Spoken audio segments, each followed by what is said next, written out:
London, 1842. The grand ballroom of Lansdowne House gleamed under the light of 100 candles, illuminating the cream of society as they whirled across the polished floor. The season was at its height, and tonight's gathering promised to be the talk of the ton for weeks to come. Diana Fairfax stood near a column, observing the proceedings with barely concealed disdain. At 22, she was considered dangerously close to spinsterhood, a fate that concerned her not in the slightest. Her golden hair, which had earned her the nickname the Lioness among her small circle of friends, was arranged in an elegant style that complemented her emerald gown, a shade bolder than most young ladies would dare wear. "You appear ready to flee at any moment," came a familiar voice. Her cousin, Elizabeth Harrington, approached with 2 glasses of champagne, offering one to Diana. "How perceptive of you," Diana replied, accepting the drink gratefully. "These affairs grow more tedious each season. The same people, the same conversations, the same desperate mothers parading their daughters before eligible bachelors." Elizabeth sighed. "Not all of us have the luxury of your independence, Diana. Some of us must secure a suitable match." "Independence? Is that what you call my situation?" Diana's lips curved into a bitter smile. "My father's moderate fortune prevents me from starving, but hardly grants me the freedom I desire. Were I truly independent, I would be in Oxford studying alongside my brother, not trapped in these gilded cages they call ballrooms." Their conversation was interrupted by a sudden hush falling over the room. The crowd parted like the Red Sea, and Diana knew, without turning, who had arrived. "The Duke of Silvermere," Elizabeth whispered unnecessarily. Diana stiffened. Robert Ashworth, the 7th Duke of Silvermere, had a reputation that preceded him wherever he went. At 35, he was one of England's most powerful men and certainly its most arrogant. Rumour had it that Queen Victoria herself sought his counsel on matters of state, though Diana found that difficult to believe. What monarch would trust a man so cold? She turned slowly, determined to appear unimpressed by his entrance. The Duke cut an imposing figure as he moved through the room. Tall, broad-shouldered, with hair as dark as midnight and eyes the colour of a winter sky. His features were too harsh to be considered handsome by conventional standards. A strong jaw, high cheekbones, and a mouth that rarely smiled. Yet Diana could not deny the power of his presence. "They say he's in search of a wife this season," Elizabeth continued, her voice barely audible. "After that scandal with Lady Harwick last year, his sister convinced him it's time to settle down." Diana snorted. "What unfortunate creature would willingly tie herself to such a man? I pity the woman who becomes his duchess." "Many would consider it an honour," Elizabeth countered. "The Silvermere estates are among the finest in England, and his fortune is immense. And what good is a fortune when it comes with a master who demands absolute obedience?" Diana's voice rose slightly, drawing glances from nearby guests. She lowered it again. "I've heard how he treats his servants, his tenants. The man believes himself a law unto his own." As if sensing her criticism, the Duke's gaze swept the room and locked with Diana's. For a moment she forgot to breathe. Those pale eyes seemed to strip away her defences, examining her as one might a curious specimen. Then, unexpectedly, one corner of his mouth lifted in what might have been amusement. Diana looked away first, unsettled by the encounter. The evening progressed as such evenings typically did. Dancing, gossiping, the strategic forming and breaking of social alliances. Diana danced twice, both times with gentlemen she had known since childhood, and declined all other invitations. She was counting the minutes until she could reasonably depart when disaster struck. She had retreated to a relatively quiet corner to escape an overzealous mother intent on introducing her son, when she overheard a conversation that made her blood boil. "The girl has no choice in the matter," came a deep, authoritative voice she instantly recognized as the Duke's. "Her father agreed to the match, and the papers are signed. Whether she weeps or rejoices is immaterial." Diana peered around the potted palm concealing her position. The Duke stood with Lord Kensington, an elderly peer known for his conservative views. "The young these days have such strange notions," Lord Kensington replied. "My granddaughter speaks of love as if it were a prerequisite for marriage, rather than a possible outcome." The Duke's laugh was short and without humour. "Love is a poet's fancy, not the foundation of a successful union. Compatibility of rank, fortune, and bloodline, these are what matter. The Harcourt girl will learn that soon enough. Diana recognized the name immediately. Emily Harcourt was barely 18, sweet-natured and painfully shy. They had met at several social functions, and Diana had taken a liking to the gentle girl. "And if she continues to resist," Lord Kensington asked. "Then she will be reminded of her duty," the Duke replied coldly. "Women must be guided firmly, like spirited horses. They may resist the bit initially, but eventually they yield to a strong hand." Something snapped inside Diana. Before she could consider the consequences, she stepped from behind the palm, facing both men directly. "What a fascinating perspective, Your Grace," she said, her voice ringing with barely suppressed fury. "I wasn't aware that women and horses were interchangeable in your estimation." The Duke turned slowly, his expression betraying momentary surprise before settling into cool assessment. Lord Kensington sputtered in shock at her interruption. "Miss?" the Duke inquired, one dark eyebrow raised. "Fairfax. Diana Fairfax." She executed a curtsy that was just shallow enough to be interpreted as an insult. "And I find your views on marriage not merely antiquated, but reprehensible." The ballroom around them grew quieter, as nearby guests sensed the brewing confrontation. Lord Kensington murmured an excuse and retreated hastily, leaving Diana alone with the Duke. "Miss Fairfax," he said, his voice deceptively soft, "you appear to have strong opinions on matters that do not concern you. When one man speaks of another human being as property to be managed, it concerns us all," Diana replied, her heart pounding wildly in her chest. She knew she was committing social suicide, but could not stop herself. "Emily Harcourt deserves better than to be bartered like cattle." The Duke stepped closer, and Diana caught the scent of sandalwood and something uniquely masculine that made her pulse quicken despite her anger. "You presume much about arrangements you know nothing of," he said. "I suggest you mind your tongue in matters beyond your understanding." Diana raised her chin defiantly. "I understand perfectly well. Men like you believe your title grants you ownership over others' lives. It does not." By now, a small circle had formed around them, guests pretending to converse while straining to hear every word. Diana was vaguely aware of Elizabeth trying to catch her eye from across the room, her expression horrified. "You will cease this display immediately," the Duke commanded, his voice barely above a whisper but carrying the force of an order. It was the command that did it, the absolute certainty in his tone that she would obey, as if her compliance were as inevitable as the sunrise. "I will not," Diana replied, meeting his gaze steadily. "Unlike Emily Harcourt, I am not yours to command, Your Grace, and I pity any woman who finds herself subject to your authority." The ballroom fell completely silent. The Duke's face remained impassive, but something dangerous flashed in his eyes, not anger precisely, but a kind of predatory interest that sent a shiver down Diana's spine.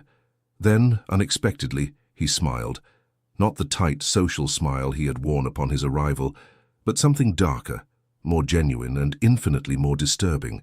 "How fascinating," he said softly, his gaze never leaving hers. "A lioness among lambs." The intensity of his stare made Diana's cheeks flush hot, with a confusing mixture of anger and something else she refused to name. Her legs felt suddenly unsteady, and her heart raced so violently she feared it might burst from her chest. That single look conveyed something beyond words, a promise, a challenge, a claim, and for one terrifying moment, Diana felt as though the ground beneath her feet had disappeared entirely. Before she could respond, the Duke inclined his head slightly, a mockery of deference, and turned away, effectively dismissing her. The gesture was somehow more infuriating than any retort could have been. Diana stood frozen as whispers erupted around her. She had publicly challenged one of the most powerful men in England, and rather than crushing her as expected, he had looked at her with, what? Interest? Amusement? Desire? Whatever it was, Diana knew with absolute certainty that this encounter would not be their last. The Duke of Silvermere was not a man who forgave insults or forgot them. As she fled the ballroom minutes later, her reputation in tatters and her cousin's reproaches ringing in her ears, Diana could still feel the weight of his gaze upon her, stirring emotions she had never experienced before, emotions that both frightened and exhilarated her. The game, it seemed, had just begun. The scandal of Diana Fairfax's confrontation with the Duke of Silvermere spread through London society like wildfire. By the following afternoon, there was not a drawing-room in Mayfair where the incident was not being dissected with relish. Diana sat in the morning room of her family's townhouse on Curzon Street, attempting to focus on her correspondence while ignoring the pounding headache that had plagued her since awakening. The previous night's events replayed in her mind with merciless clarity. "What were you thinking?" her father, Sir William Fairfax, demanded as he paced before the fireplace. A gentleman of moderate means and impeccable lineage, he had built a respectable career in diplomatic service before retiring to manage his modest estates. The Duke of Silvermere, of all people. You might as well have insulted the Queen herself. Diana set down her pen with careful precision. "I merely spoke the truth, father. The man was discussing poor Emily Harcourt as if she were a broodmare. And it was not your place to intervene." Sir William's face was flushed with frustration. "Heavens, Diana, you are 22, not some green girl who can be excused for impulsive behavior. What am I to do with you?" Before Diana could respond, the butler appeared at the doorway. "Lord and Lady Harrington request an audience, Sir William." Her father sighed heavily. "Show them in, Simmons." Moments later, Diana's aunt and uncle swept into the room, their expressions grave. Lady Harrington, her mother's younger sister, had always been a voice of moderation in family disputes. Today, however, she looked unusually serious. "William, Diana," she greeted them tensely. "We came as soon as we received your note." "Catherine, Edward," Sir William nodded. "Thank you for coming. As you've doubtless heard, Diana has placed herself at the centre of a most unfortunate situation." Lord Harrington, a portly man with kind eyes, patted Diana's hand awkwardly. Now, let's not be dramatic. Young ladies have weathered worse scandals." "Not with the Duke of Silvermere," Lady Harrington said grimly. "William, you must understand, the Duke is not a man who tolerates public defiance. When Elizabeth told us what transpired," she shuddered delicately. "Has there been any response from Silvermere House?" Lord Harrington inquired. Sir William shook his head. "Nothing yet, though I've prepared a letter of apology." "I will not apologize," Diana interjected firmly. All three adults turned to stare at her.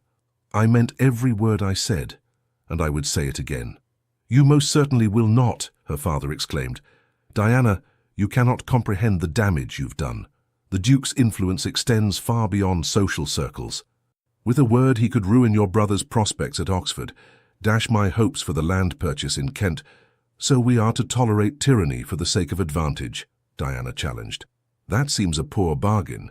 Lady Harrington sank onto a nearby chair. "Child, you speak of principles when you should be thinking of practicalities. The season is barely half over, and now no respectable gentleman will come near you for fear of offending the Duke."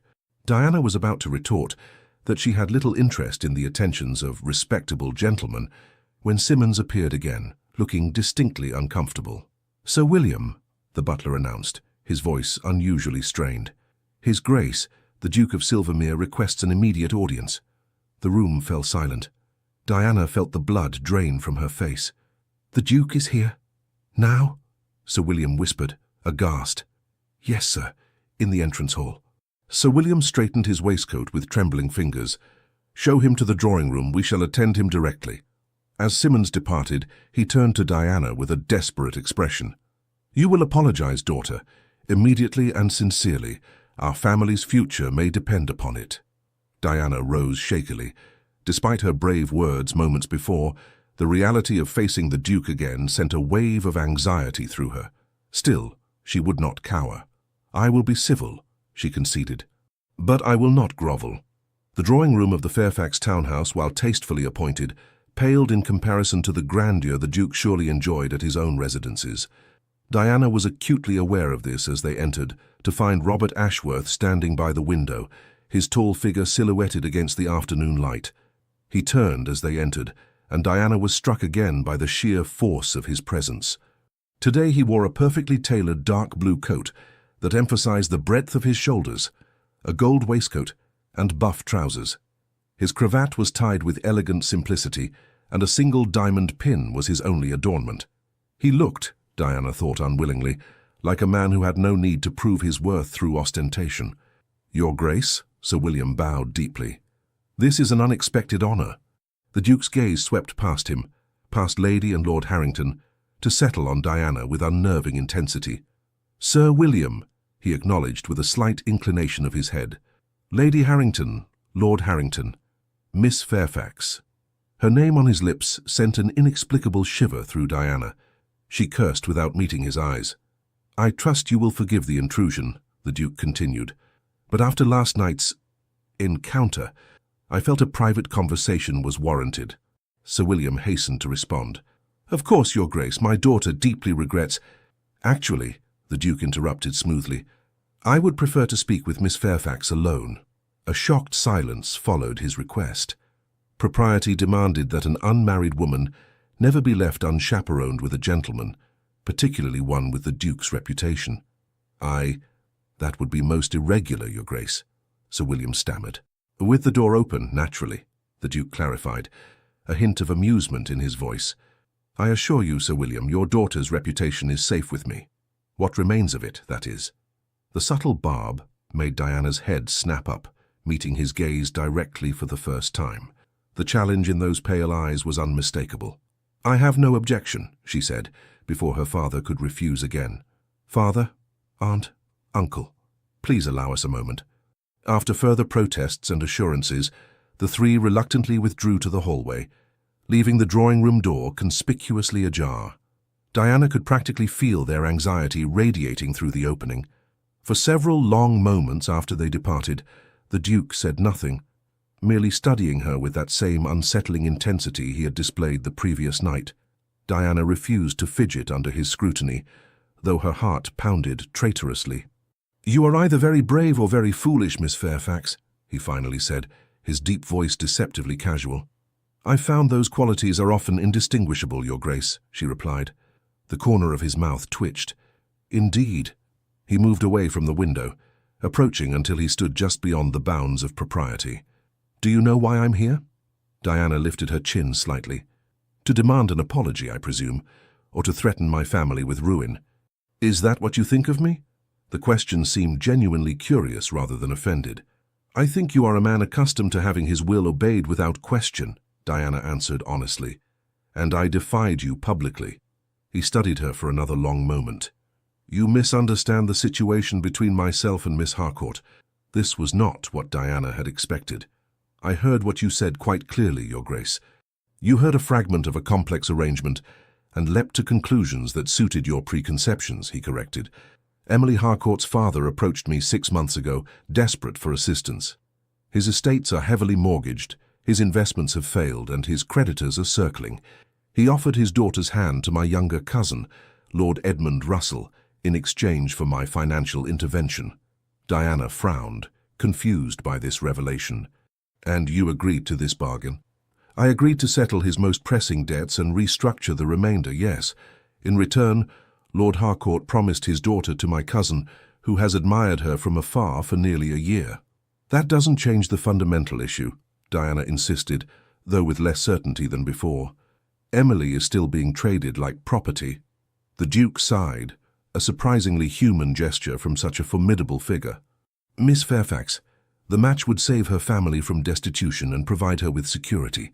My cousin is young, reasonably handsome, and completely besotted with her. There are far worse fates for a gentlewoman in her position." "Yet she resists," Diana pointed out. "She is young and has romantic notions fostered by too many novels," he replied dismissively. "She will come to see the wisdom of the match in time." Diana shook her head. "And if she doesn't? Will you force her hand?" The Duke's expression hardened. "I do not force women, Miss Fairfax, remember that." There was something in his tone that made Diana believe him, though she was loath to admit it.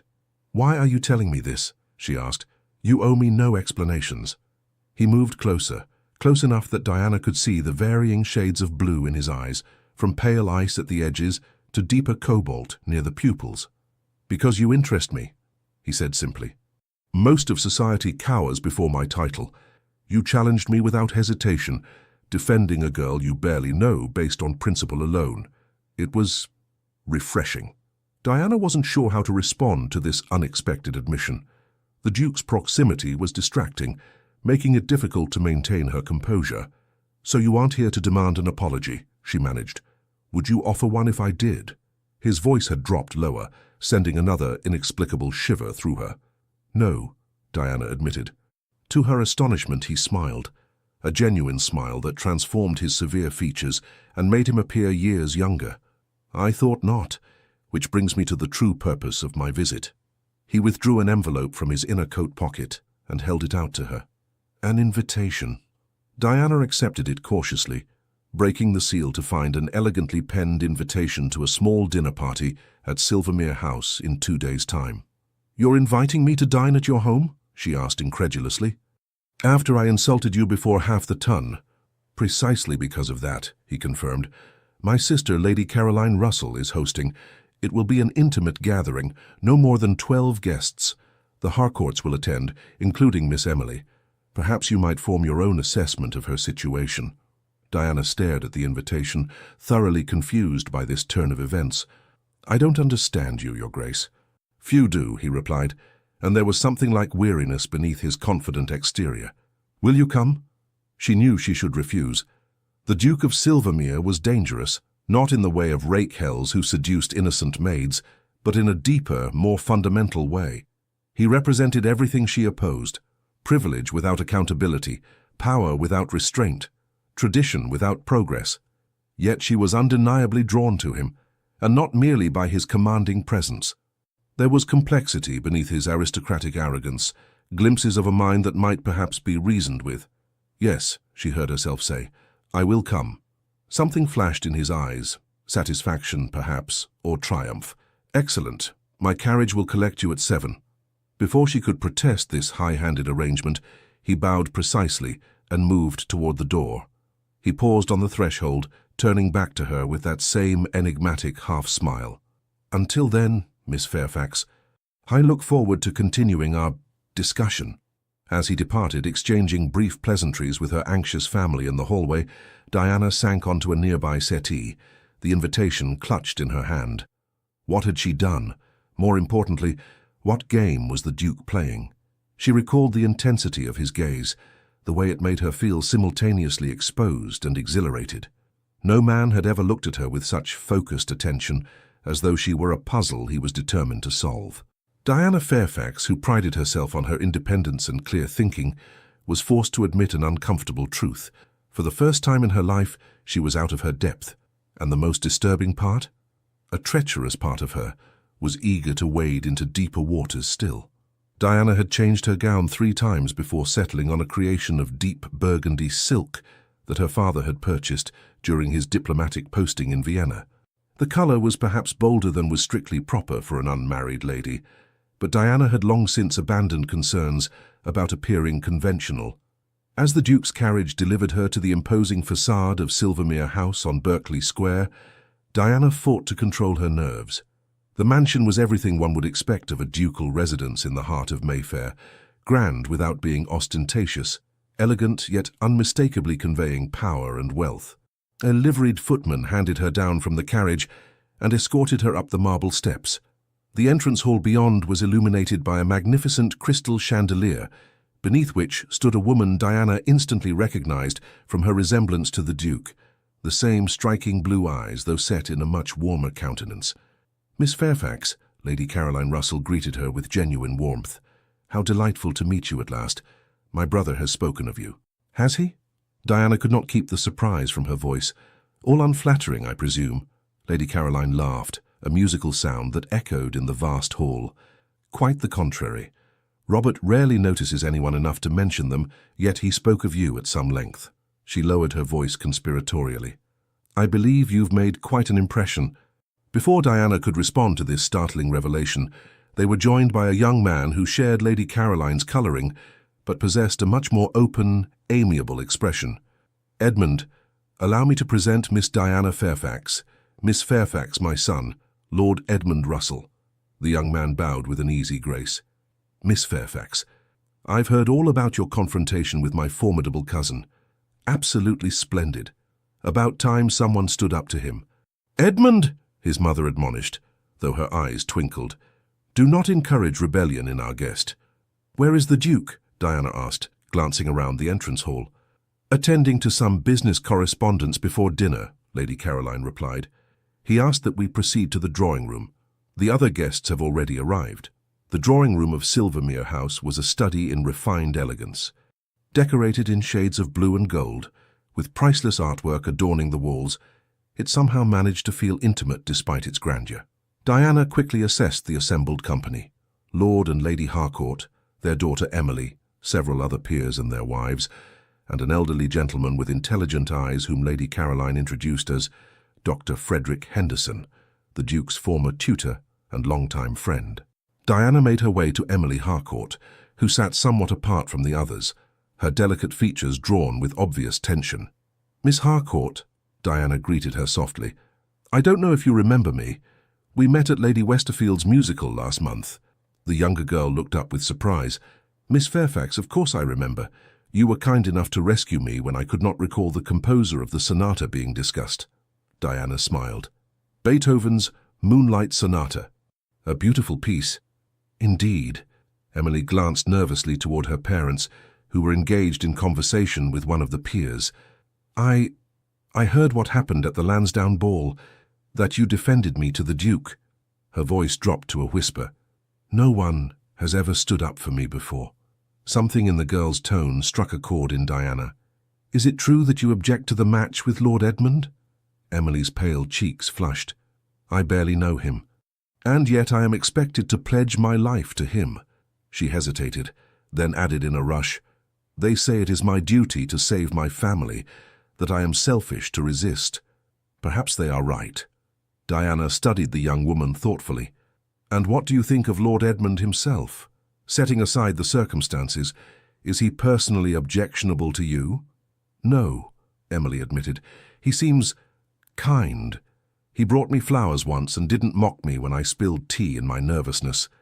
A ghost of a smile touched her lips at the memory. "But marriage should be based on deeper feelings, should it not?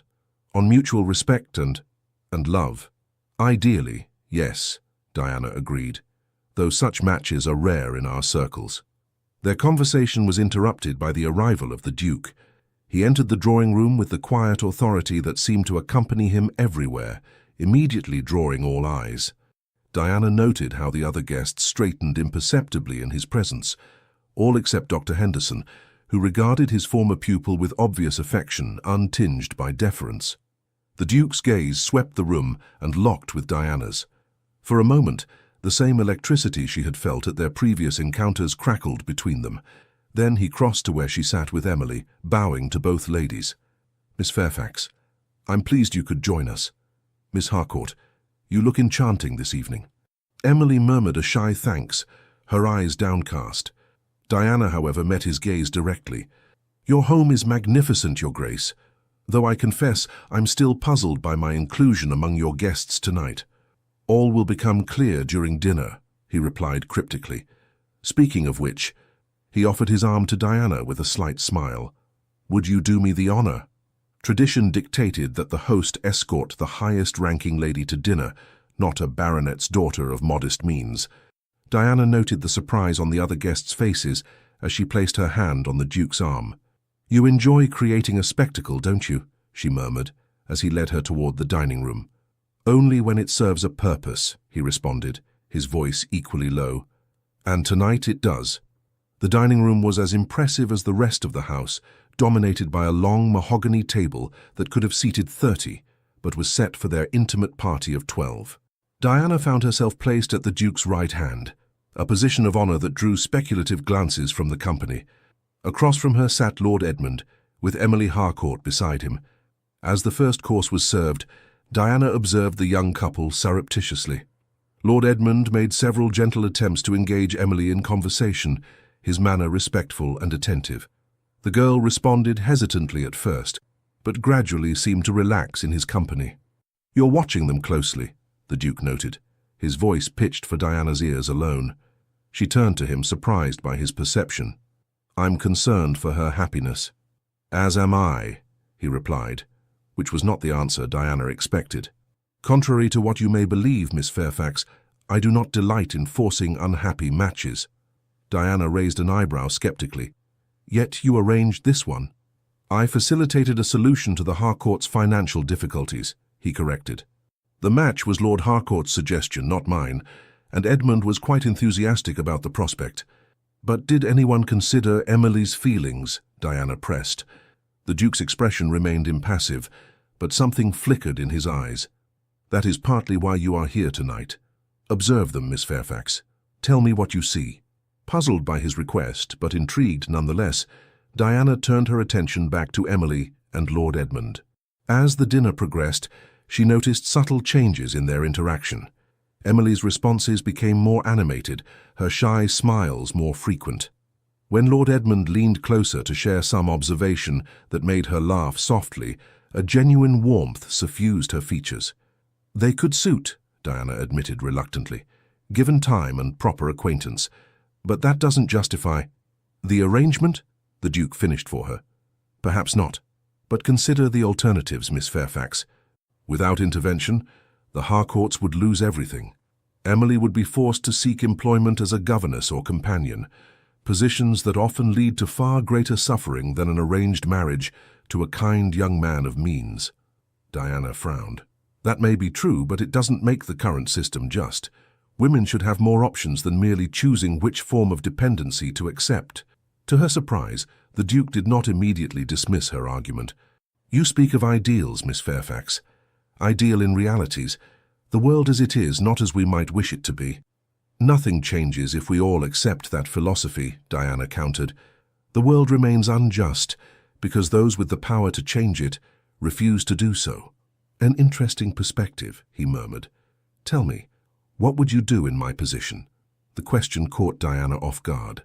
She considered it seriously, aware that he was watching her with that same intense focus she found so unsettling. I would ensure Emily and Lord Edmund have adequate time to become acquainted before any formal engagement, she said finally. If, after a reasonable period, she remains opposed to the match, I would find another solution to the Harcourt's financial troubles, one that doesn't require bartering their daughter. And what might that solution be? Diana hesitated. I'm not familiar enough with their circumstances to say precisely. Perhaps a long-term loan with favourable terms, secured against their estates. The Duke nodded thoughtfully. A reasonable approach. In fact, it's not dissimilar to what I've already arranged. What do you mean? He took a sip of wine before answering. The formal engagement between Emily and Edmund has been delayed for 6 months, during which time they will be permitted to become better acquainted through properly chaperoned outings. Meanwhile, I've restructured Lord Harcourt's debts to prevent immediate foreclosure. Diana stared at him in astonishment. But at the Lansdowne ball you said— I said the papers were signed, he confirmed. The financial arrangements, not a marriage contract. And I said her father had agreed to the match, which he has. I never claimed the matter was settled beyond possibility of alteration. You deliberately misled me, Diana accused, though her indignation was tempered by confusion. I expressed myself in terms that Lord Kensington would understand and approve, the Duke corrected. Had you not been eavesdropping, you would have heard the full explanation I offered him later. Diana felt a flush of embarrassment creep up her neck. Why didn't you explain this when I confronted you? The Duke's mouth curved into that enigmatic half-smile. Would you have believed me, or would you have dismissed any explanation as the self-serving justification of a tyrant? Diana opened her mouth to protest, then closed it again. He was right. In that moment of righteous anger, she would not have accepted any defense he offered. So the entire confrontation was based on a misunderstanding, she said slowly. Not entirely, he replied. Your assessment of my character was quite clear and not wholly inaccurate. I'm accustomed to command, Miss Fairfax. I do expect obedience from those under my authority. The difference lies in how I exercise that authority. Before Diana could respond, Lady Caroline signalled for the ladies to withdraw, leaving the gentlemen to their port and cigars. As they settled in the drawing-room, Diana found herself the object of curious glances and hushed speculation. Lady Harcourt approached, her manner cool but not openly hostile. Miss Fairfax, I understand you took an interest in my daughter's welfare at the Lansdowne ball. Diana straightened her spine. I spoke in haste, Lady Harcourt, without full understanding of the situation. If my words caused offence, I apologize. The older woman studied her for a moment. My daughter tells me you've been kind to her. She has few friends in society. Her shyness makes it difficult for her to form attachments. She hesitated, then added more softly, I want her to be happy, Miss Fairfax. Whatever you may think, no mother wishes to see her child suffer. Of course not, Diana agreed, somewhat chastened by the woman's evident sincerity. And I believe Lord Edmund seems genuinely fond of her. He is a good young man, Lady Harcourt nodded, not unlike his father was at that age. The Russell men may appear stern, but they are steadfast and honourable. Diana was saved from having to respond to this oblique reference to the Duke by Emily herself, who approached tentatively. Miss Fairfax, might I speak with you privately? The girl asked, glancing nervously toward her mother. Lady Harcourt hesitated, then nodded.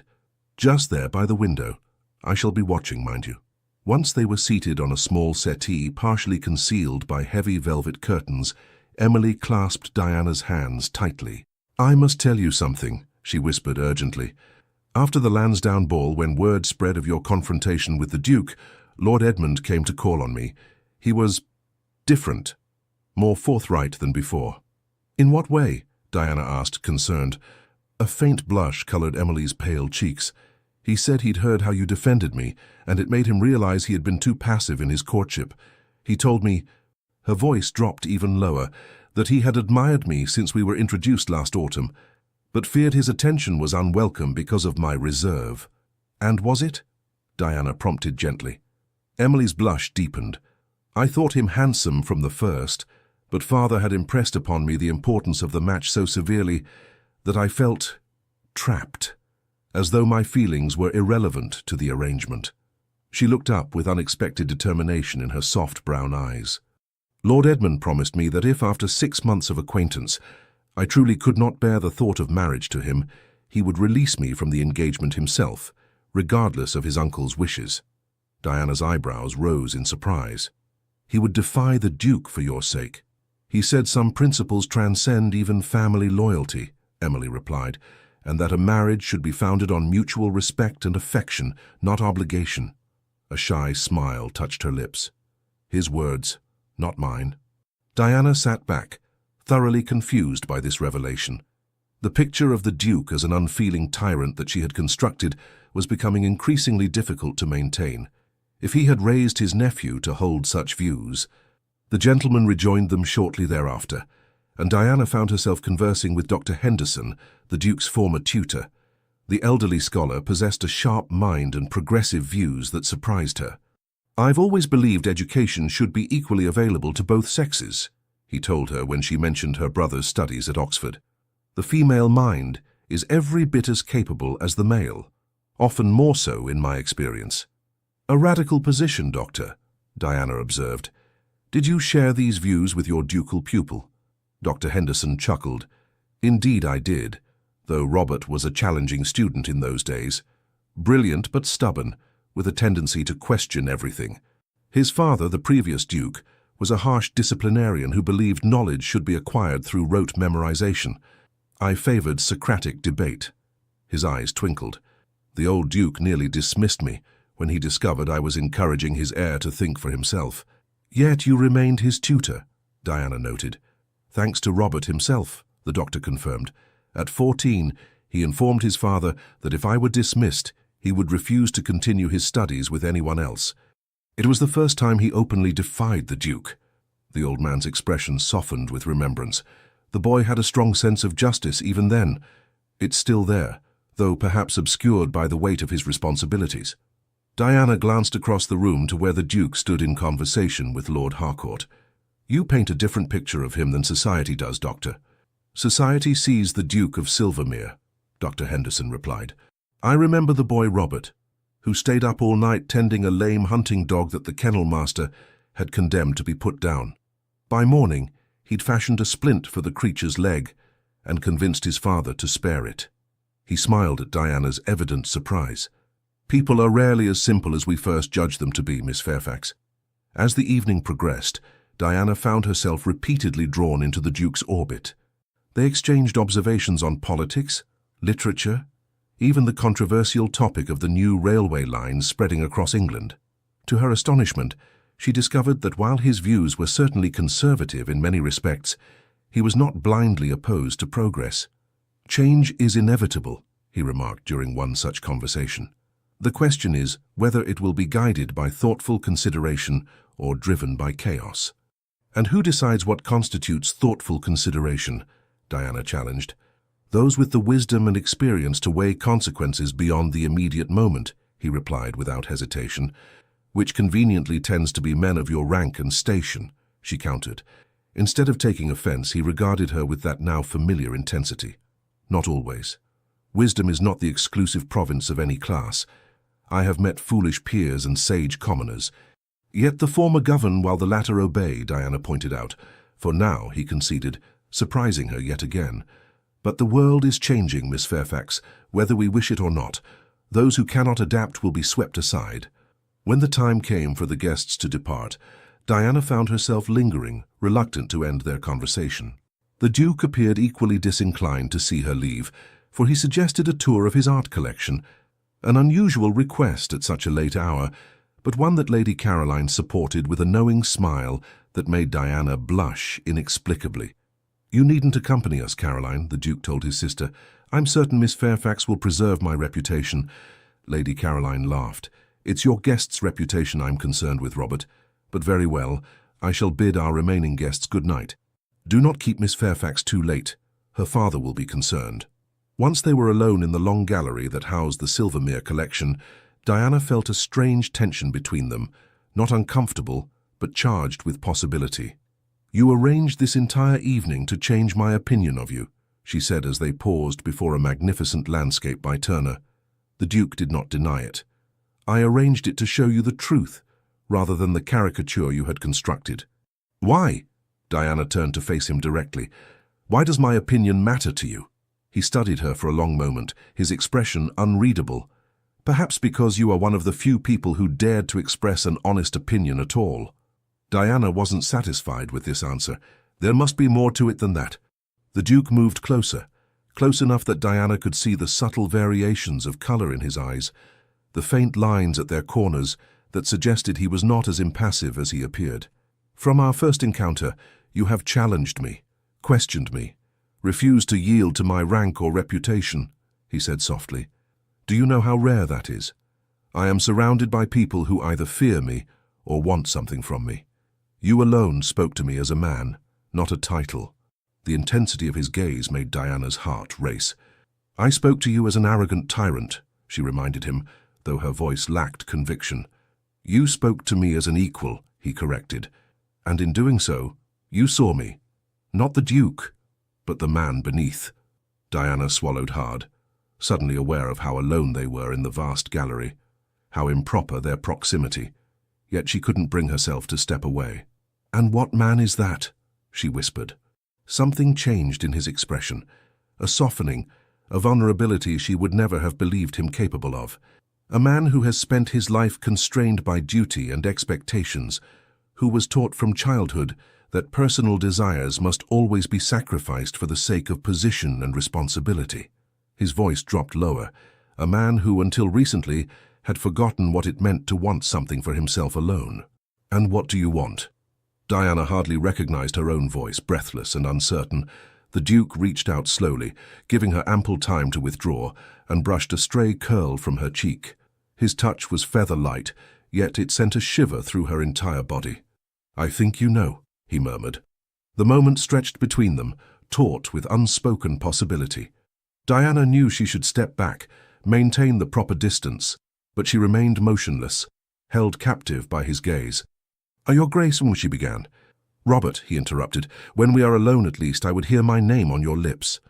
The intimacy of the request made her cheeks flush. "Robert," she amended, the name feeling strange and wonderful all at once. "This is unprecedented." A ghost of a smile touched his lips. "In my experience, unprecedented events are often the most significant." Diana gathered her courage. "What exactly are you proposing?"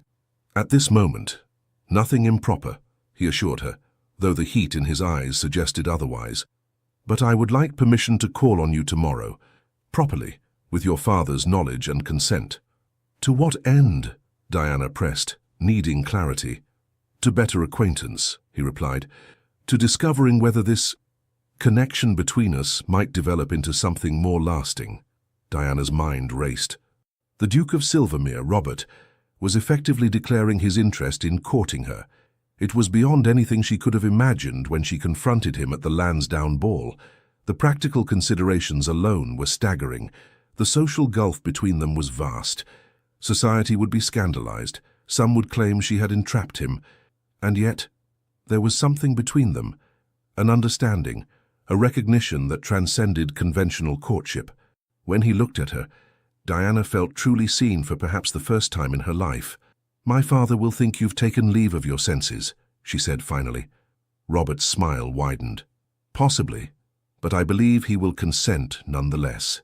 "You seem very confident," Diana observed, regaining some of her usual spirit. "In some things," he agreed, "but not in your answer. Will you receive me, Diana?" The sound of her given name on his lips sent another shock through her system. It was forward, improper, and thrilling. "Yes," she heard herself say, "yes, I will receive you." The smile that illuminated his features transformed him completely, erasing years of reserve and restraint. In that moment, Diana glimpsed the man Dr. Henderson had described, the boy with a sense of justice and compassion beneath the ducal mantle. "Then I shall call at 2 tomorrow," he said, "and now, reluctantly, I must return you to your father's house before your reputation is beyond salvaging." As they walked back toward the entrance hall, Diana felt as though she were moving through a dream. Everything had changed in ways she could not have anticipated. The Duke, Robert, was not the villain she had believed him to be, nor was she immune to his particular form of magnetism. "One question," she said, as they reached the foot of the grand staircase. "That look you gave me at the Lansdowne ball after I defied you. What did it mean?" Robert paused, considering her question with characteristic thoroughness.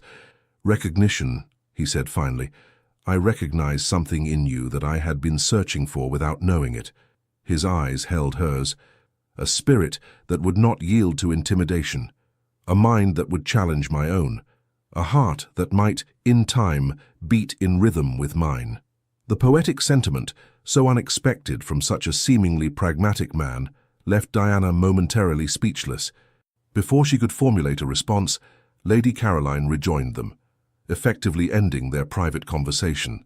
But as the Duke handed her into his carriage for the journey home, his fingers lingered against hers for a heartbeat longer than propriety allowed. In that brief touch, Diana felt the promise of something she had never sought, but suddenly found herself longing for with unexpected intensity. The game had indeed begun, but it was no longer one of opposition. It had transformed into something far more dangerous and exhilarating, a dance of hearts that could lead to either transcendent joy or devastating heartbreak. And Diana, who had always prided herself on her independence, was no longer certain which outcome she feared more. The weeks that followed transformed Diana's life in ways she could never have anticipated.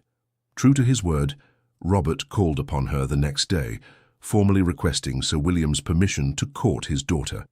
Her father's astonishment had quickly given way to barely concealed delight at the prospect of such an advantageous connection. Society's reaction was predictably tumultuous. Some declared it a romantic triumph, the cold Duke finally touched by love. Others whispered of scandal and impropriety, suggesting Diana had somehow engineered the situation to her advantage. The most vicious rumors implied that she had compromised herself to secure his interest, a notion so absurd that Diana might have laughed had it not been so insulting. Through it all, Robert remained steadfast. He escorted her to the theatre, to musical evenings, to carefully selected social gatherings where his presence ensured she was treated with respect, if not genuine acceptance. In private moments, always properly chaperoned but occasionally affording brief exchanges beyond others' hearing, they continued their spirited debates on everything from politics to literature. Diana discovered depths to him that society never glimpsed. Behind his reserved exterior lay a keen intelligence, dry wit, and deeply held principles that had been shaped by the weight of responsibility he had carried since inheriting the dukedom at 23. Today they were walking in the gardens behind Silvermere House, Lady Caroline following at a discreet distance, that allowed for conversation without compromising propriety. "Edmund tells me Emily smiled throughout their entire ride in the Row yesterday," Robert remarked. "It appears your assessment was correct. Given time to become acquainted properly, they suit very well." Diana nodded, pleased by this development. Emily confided that she finds him unexpectedly charming when he forgets to be nervous in her company. "I believe there may be genuine affection developing between them." "Thanks in no small part to your intervention," Robert acknowledged. "Had you not challenged me so publicly, I might not have recognized the need to adjust my approach." Diana raised an eyebrow. "Are you actually admitting that you were wrong?" "I'm admitting that your perspective had merit," he corrected with a hint of his old arrogance. "Not quite the same thing." She laughed softly. "Heaven forbid the Duke of Silvermere should acknowledge error. The man Robert, however, is not above such admissions," he said more seriously, "at least not to you." His words stirred that now familiar warmth in Diana's chest. Over the past weeks, she had become increasingly aware of the distinction he drew between his public persona and the private self he revealed only to her. It was a privilege she had come to treasure. They walked in comfortable silence for a moment before Robert spoke again. "I've received word that Lord Blackwell has been spreading particularly malicious rumors regarding our association." Diana sighed. "I expected as much. He was among my most persistent suitors before you and I. Before we—" She fumbled for the appropriate term to describe their relationship, which still lacked formal definition. "Before I claimed your attention," Robert supplied smoothly. "His wounded pride seeks vengeance." "His wounded pride never had any chance of success," Diana corrected firmly. "Lord Blackwell represents everything I find distasteful in the modern gentleman, superficial charm concealing a complete lack of substance." Robert's expression softened in that way that made Diana's heart flutter traitorously. "And what do you find in me, Diana? I wonder." She glanced away, suddenly shy despite their growing intimacy. "You know very well what I think of you." "I know what you thought of me when we first met," he countered. "I'm less certain of your current assessment." Diana stopped beside a marble fountain, gathering her courage. "I think you are complex, more so than I initially believed. You can be authoritative to the point of arrogance, yet you listen when challenged. You uphold tradition, yet you're not blind to the need for progress." She met his gaze directly. "You are not the villain I painted you to be, nor are you the paragon your position might suggest." "A fair evaluation," he acknowledged. "And does this complex, imperfect man hold any place in your regard?" The directness of the question made Diana's cheeks flush. "You know he does." Robert moved closer, close enough that Diana could smell the now familiar scent of sandalwood that clung to his clothing. "I would hear it spoken," he said softly. "After all, you once declared quite publicly that you pitied any woman subject to my authority." Diana winced at the memory. "I was wrong," she admitted. "Not about all men of your rank and station, perhaps, but about you specifically." She took a deep breath. "You have shown me consideration and respect. You have listened to my opinions, even when they differed from your own, and you have never once attempted to subjugate my will to yours." "I would not wish to change the very qualities that drew me to you," he said, his voice deepening. "Your spirit, your independence, your unwillingness to yield to intimidation, these are precious to me." Diana's heart pounded so loudly she was certain he must hear it. "Robert," she began, then faltered, unsure how to express the tumult of emotions he evoked in her. He seemed to understand without words, for his expression softened further. "I have something to show you," he said. "Something I've shared with no one else." Curious, Diana followed, as he led her toward a small garden pavilion partially concealed by flowering shrubs. Lady Caroline, noting their destination, moved to a nearby bench where she could observe them without hearing their conversation. Inside the pavilion, Robert withdrew a slender volume from his coat pocket. The leather binding was worn, suggesting frequent handling. "What is this?" Diana asked as he placed it in her hands. "My private thoughts," he replied simply, "recorded over the years since I became Duke." Diana opened the journal carefully, aware of the profound trust this represented. The pages were filled with neat, decisive handwriting, reflections, observations, and occasionally poetry. She paused at a passage dated nearly 3 years earlier. The weight of this title grows heavier, not lighter, with time. Each decision affects countless lives, yet I must make these choices in isolation, maintaining the appearance of certainty, even when doubt consumes me. The Duke cannot show weakness. The man beneath craves connection, understanding, someone who sees beyond the coronet to the flawed human who bears it. Diana looked up, deeply moved by this glimpse into his private struggles. "Why show me this?" Robert's expression was more vulnerable than she had ever seen it. "Because I want you to know me, truly know me, before I ask what I intend to ask." Her pulse quickened. "And what is that?" Instead of answering directly, he guided her to another page, dated just weeks earlier, shortly after their confrontation at the Lansdowne ball. "She defied me publicly, challenged beliefs I've held unquestioned for years." Her eyes flashed with righteous indignation, utterly unconcerned with my rank or power. In that moment of defiance, I felt something long dormant awaken. Not anger, though perhaps I should have felt it, but recognition. Here at last was a spirit to match my own, not in submission but in strength. I find myself thinking of her constantly, replaying her words, recalling the flush of passion on her cheeks. Have I finally found her? The one who could walk beside me rather than behind or before? The one who would neither bow to my title nor be crushed by its weight? Diana's hands trembled slightly as she read the words. They echoed her own confused emotions following their first encounter, the inexplicable connection, the sense of recognition that had transcended her initial judgment of him. "Robert," she whispered, "I don't know what to say." He took the journal gently from her hands, closing it before meeting her gaze with unwavering intensity. "Say that you understand what I'm offering, not merely the position or the privilege, but myself, the man, not the Duke. Say that you might consider accepting despite all the complications such an alliance would entail." Diana's mind raced.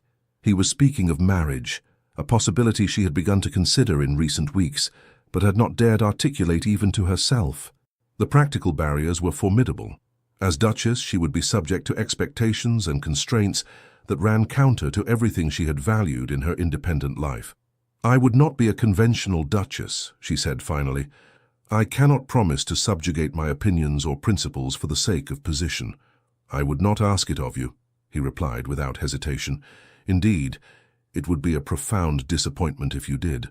What I need is not a decorative consort but a partner, someone who will challenge me when necessary, support me when appropriate, and always speak truth even when I may not wish to hear it." The sincerity in his voice was unmistakable. This was not the calculated proposal of a man seeking an advantageous match, but the heartfelt request of one who had found something unexpected and precious. "Society would have much to say about such an unconventional arrangement," Diana noted, though her tone lacked conviction. "Society will always find something to criticize," Robert dismissed. "I have spent my life meeting its expectations. In this one matter I choose to follow my own judgment."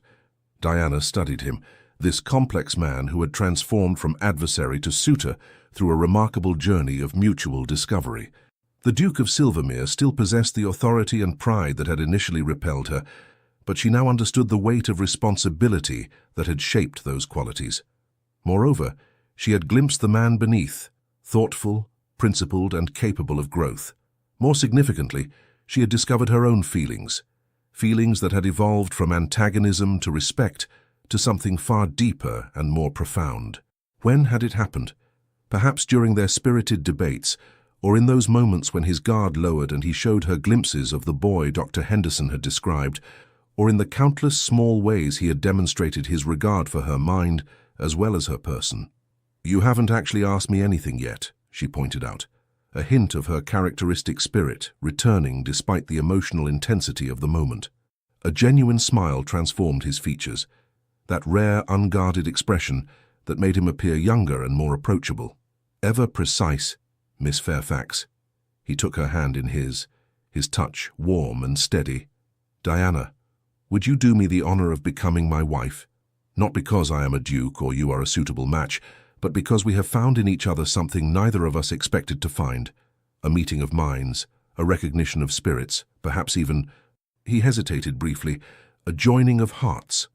The words were spoken with such sincerity that Diana felt tears prick at the corners of her eyes. Here was no command, no assumption of compliance, but a genuine question asked by a man who, for perhaps the first time in his adult life, was uncertain of the outcome. In that moment, Diana realized that the journey from their first contentious meeting to this quiet pavilion had changed not only her understanding of him, but her understanding of herself. She had always defined her identity in opposition to conventional expectations, refusing to bow, to submit, to conform. But true independence, she now recognized, lay not in reflexive defiance, but in the courage to choose one's own path, even when that path surprised oneself. "Yes," she said finally, her voice strong despite the emotion constricting her throat. "Yes, Robert, I will marry you." The transformation that came over his face was remarkable, joy, relief, and something deeper that made Diana's heart race. He raised her hand to his lips, pressing a fervent kiss to her knuckles that sent a shiver of anticipation through her body. "You have made me happier than I dared hope possible," he murmured against her skin. Diana smiled, feeling lighter than she had in years. "I believe I may have done the same for myself." The sound of Lady Caroline's discreet cough from outside the pavilion reminded them of propriety's constraints. With obvious reluctance, Robert released Diana's hand, though his eyes still held hers with an intensity that promised much for their future. "Shall we share our news with Caroline?" he suggested. "She has been insufferably smug about her matchmaking instincts since the night of the dinner party." Diana laughed softly. "I suppose she deserves some credit. Without her invitation, we might still be adversaries." "I think not," Robert replied, with unexpected certainty. "Some connections, Diana, are inevitable. Had we not met at the Lansdowne ball, fate would have found another opportunity." He offered his arm with a formality belied by the warmth in his eyes. "I believe we were destined to challenge each other, from the moment you were born with that remarkable spirit, and I with my stubborn pride." As they emerged from the pavilion to share their news with an obviously delighted Lady Caroline, Diana reflected on the extraordinary journey that had brought them to this point. From a heated confrontation born of misunderstanding to a partnership founded on mutual respect and growing affection, it was a transformation neither could have anticipated. The Duke of Silvermere had not changed entirely. He remained authoritative, proud, and occasionally high-handed, but the man Robert had revealed depths of compassion, vulnerability, and capacity for growth that complemented Diana's own strengths and weaknesses in unexpected ways. And Diana, who had once declared she pitied any woman subject to his authority, had discovered that love did not require submission, but rather created a new kind of freedom, the freedom to be fully herself, recognized and valued for the very qualities that had once set her apart. As they walked back toward the house, their future stretching before them with all its challenges and promises, Diana felt Robert's hand close over hers where it rested on his arm, a gesture both protective and equalizing. "You realize," she murmured, "that I shall continue to challenge you when I believe you're wrong." "I would expect nothing less," he replied, the corner of his mouth lifting in that half-smile she had come to cherish. "Indeed, I shall rely upon it." In that simple exchange lay the foundation of their uncommon union. Not a marriage of convenience or duty, but a partnership of minds and hearts that would reshape both their lives in ways neither could fully imagine. The spirited woman who had rejected the Duke's commands had indeed been enslaved, not by his authority but by the recognition of a kindred spirit beneath the aristocratic facade. And the Duke, who had commanded the obedience of all he encountered, had finally surrendered his heart to the one woman who had dared to defy him, finding in that surrender a freedom and joy he had never known possible. 1 year later, the grand ballroom of Silvermere House blazed with light, the celebration of the Duke and Duchess's first anniversary drawing the cream of society, despite the scandal their match had initially provoked. Diana stood near the same spot where Robert had once discussed Emily Harcourt's fate, observing the gathering with a smile of satisfaction. Emily herself, now Lady Edmund Russell following her spring wedding, danced with her husband, her former shyness replaced by quiet confidence.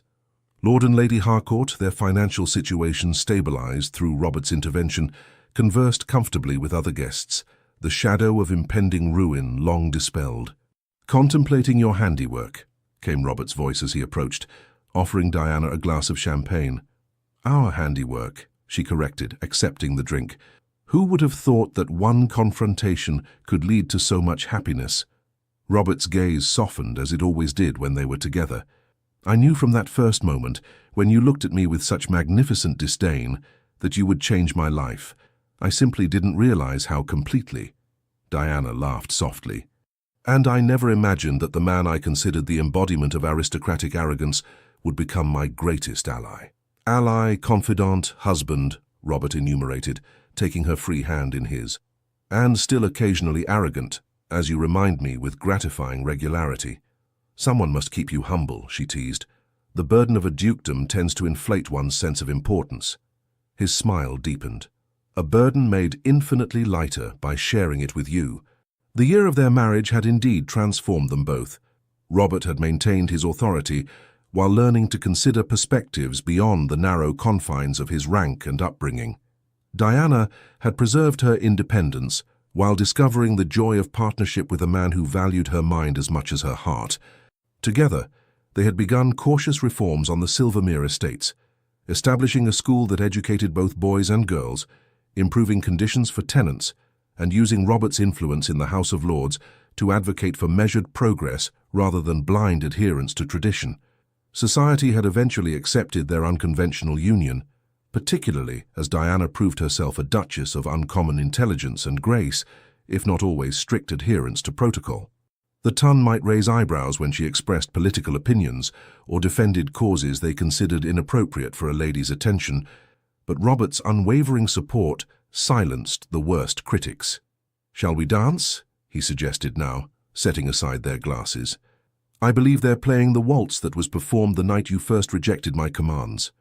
"And received that look that enslaved my heart," Diana completed, allowing him to lead her onto the floor. "Though I didn't recognize it as enslavement at the time, nor did I recognize it as love," Robert admitted, as they took their positions. "I knew only that you had awakened something I had long suppressed, a hunger for genuine connection beyond duty and position." As they moved across the floor in perfect harmony, Diana reflected on the journey that had brought them to this moment. The path had not always been smooth. They still argued, passionately at times, but always with respect and a willingness to consider each other's viewpoint. Their differences, which might have driven others apart, had become the foundation of their strength together.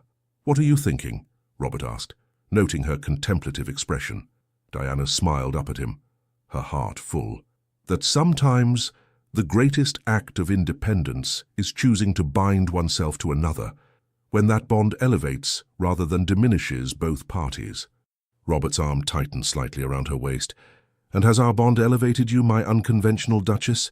Do you ever regret exchanging your independence for a title and the restrictions it carries?" "Never," Diana replied without hesitation. "For I haven't exchanged independence for a title. I've found a new kind of freedom in partnership with you." She held his gaze steadily. "And you? Do you regret binding yourself to a woman who challenges your every decree?" "Only on Tuesdays," he replied, with that dry humor she had come to treasure. Then, more seriously, "You are the greatest blessing of my life, Diana.